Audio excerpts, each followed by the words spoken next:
talk about some of the really cool things that you can do with options to reduce your risk and make money conservatively. Buy stocks for much less than the market price. That sounds like a pretty good idea. And how you do that is you buy the stock, and at the same time you also write a deep in the money covered call. Now let me explain what that is. All right, we've already talked about what calls are and what writing a call is. It's said to be deep in the money if the strike price is far below the market price. So if, let's say the market price is $50 a share, and you write a call for $30 a share, then there's already like a $20 real value to that call, because what you're selling somebody is the right to buy the stock from you at $20 less than the current market price. Okay, now that means that's going to be very pricey to the buyer, and that's fine for you if you're the seller, because you're the one that's collecting that money. Now these are called covered calls because you also own the underlying stock, and that's important for risk reduction.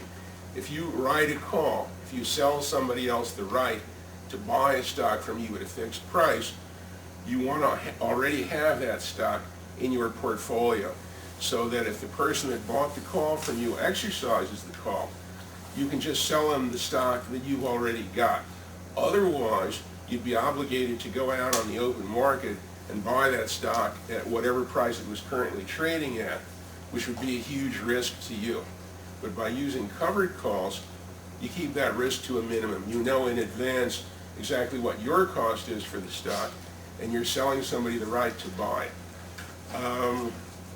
Okay, so the calls are expensive, and that means that by writing deep in the money calls, you're reducing your net purchase price for the stock that you buy. You buy the stock on the open market, then you sell that deep in the money call, and you're in effect getting a refund of a large part of your purchase price for that stock. Now, think of what that does for you. You're buying the stock you want, something that you want to hold anyway, but you're paying the price that you want, and you get a big margin of safety, which particularly in the sort of highly volatile bear market that we're in now is immensely valuable to you, because you're buying for much less than the market price. That means that the market price could go down by quite a bit before you take a loss, because you bought for less than the market price, and that obviously raises your profit potential. You're reducing risk, again, because there's no loss unless the stock falls more than you receive for the call.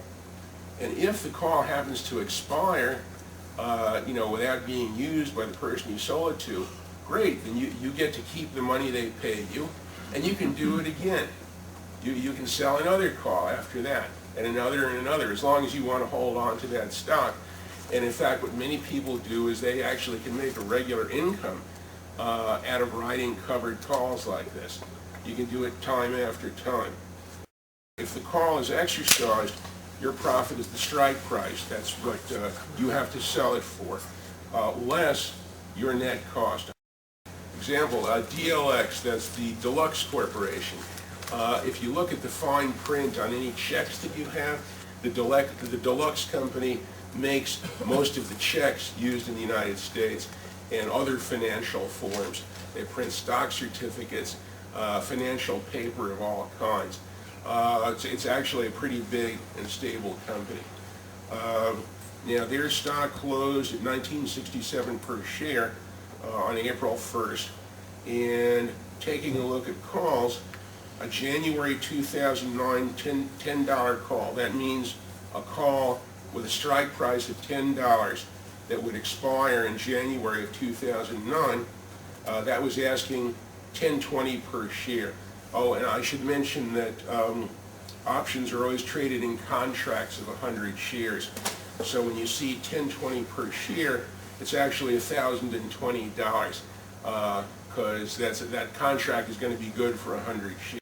Also, over that period between April and January 2009, you're going to get 75 cents a share dividend for the last 3 quarters of 2008. So here's what your net cost is going to be. You spend $1,967 for 100 shares, but you've received $1,020 for selling the one call, plus you're going to get $75 in dividends over the 9 months. So your actual net cost is only $872. Now look at that. The stock is trading today for $19.67, but you bought it for $8.72. Right? That's pretty hard to beat. If the call is exercised, you net $1,000 for 100 shares, that's the strike price, minus the $872, which was your cost, your net cost of transaction. So that gives you a profit of $128, which is a 14.7% return in 9 months or less. Okay, that's not bad at all.